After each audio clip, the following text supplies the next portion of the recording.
はい、皆さんこんにちは。明けましておめでとうございます。今ね、私は、ゴールデンアワーを見に来たんですけど、ちょっとね富士山が見えなかったので、動画をね撮り直して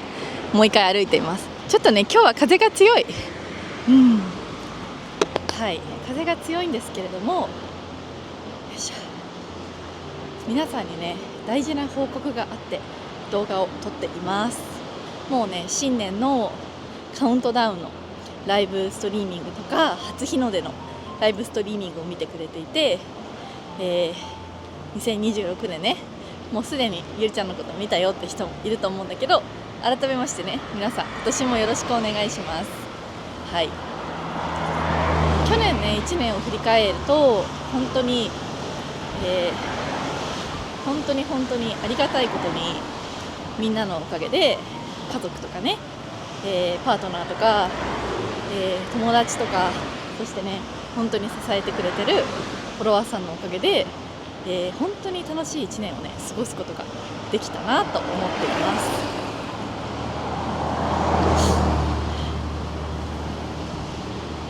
す。そしてね、本当にありがたいことにね、その2年前の8月にね会社を辞めてから、今日まで会計士というね仕事をせずに生きていることが本当に私にとってはね奇跡だなと思っています。もう本当に仕事がなくなったらねいつでも会計士の道に戻らないといけないんですけど、ありがたいことにね一応なんとか今日まで生きていられているのは本当に皆さんのおかげに他ならないと思っています。本当にいつもありがとうございます。そして今年ねどんな1年にしたいかっていうのはもう11月かな12月かな、それぐらいからずっと考えていたことなんだけど、今年は、2つの新しい挑戦に取り組みたいと思っています。はい、まず1つ目なんですけど、1つは新しい YouTube チャンネルを作ることです。実はねゆりちゃん今、みんなも知ってると思うけど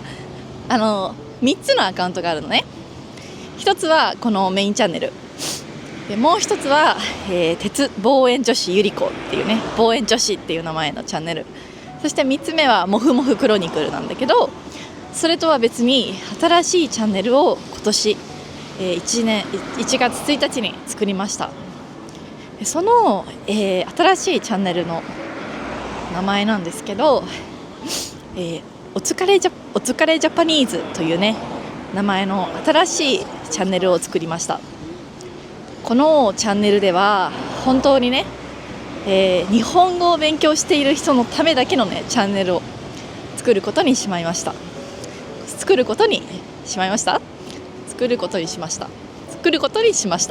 い。日本語を勉強してる人だけのチャンネルっていうのは私ずっと前から作りたくて、もともとのねこの一番最初のこのチャンネルの動画っていうのは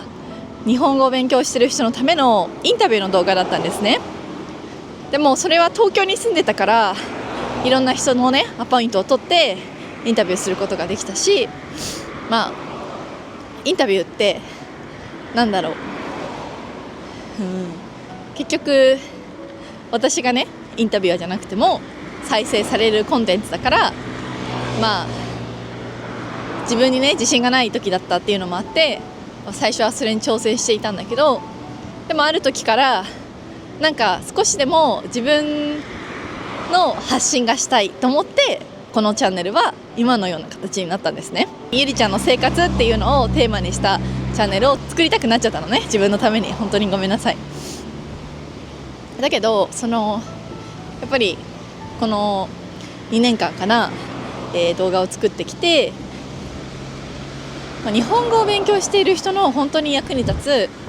チャンネルを作りたいっていうのがねやっぱりどんどん出てきて、それは今のチャンネルとね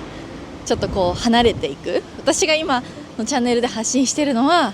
少しディープな鎌倉の、歴史だったりとか場所だったりとかそういうものを紹介するようなチャンネルだったりするので、それとその日本語を勉強している人のためになる日本語っていうのは少しね違うんじゃないかなって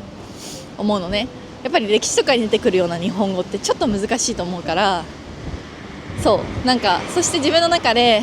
このままでいいのかなっていうのをずっとね悩んでいたんですけど、それで決めたのが新しいチャンネルを作って、今のチャンネルは今まで通りやっぱり、ゆりちゃんのパースペクティブでのゆりちゃんの視点での、日本の生活だったりアメリカの生活だったり、旅だったり、そういうものを発信し続ける。そして、それとは別に日本語を勉強している人たちに本当に役に立つチャンネルを作ろうっていうのが、このお疲れジャパニーズの、解説の背景です。そしてね、もう早速ね動画1本目上げていますいつもよりゆっくりなペースの日本語で話していて、テーマもね少し一般的なテーマで話しているので、日本語を勉強している人の本当に役に立つ、そういうチャンネルになりたいです。でね、このゆりちゃんのチャンネルの、見てくれてる人の中でも日本語を勉強したいって人がいたら、ぜひそれを見て、頑張ってもらえたら嬉しいなって思っています。それが一つ目の報告です。後でねチェックしてみてね。で、もう長くなっちゃったんだけど、もう一つの挑戦は、今年からコーヒーの、ドネーションサービスを本格的に、やろうと思いました。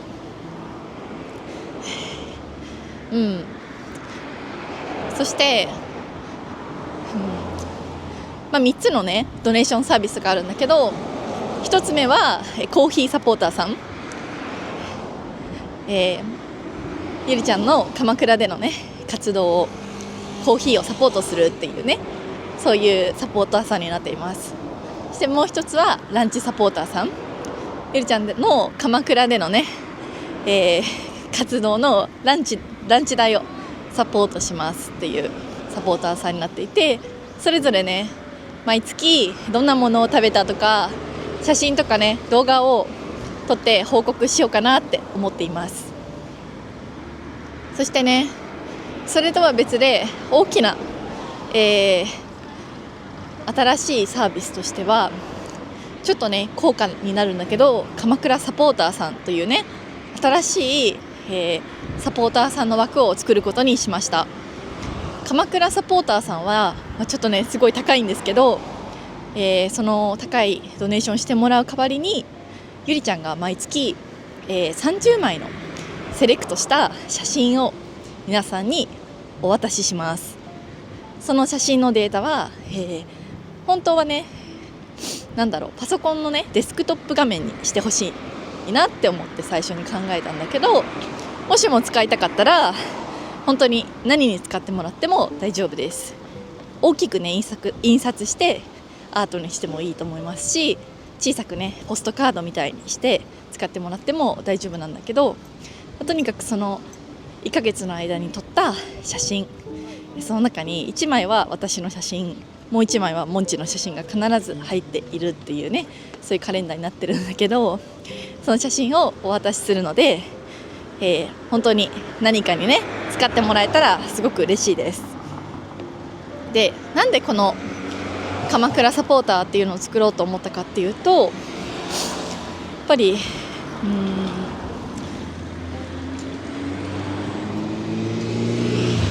このね鎌倉のね美しい文化とか、自然とかすごいね大好きな人がたくさんいると思うし、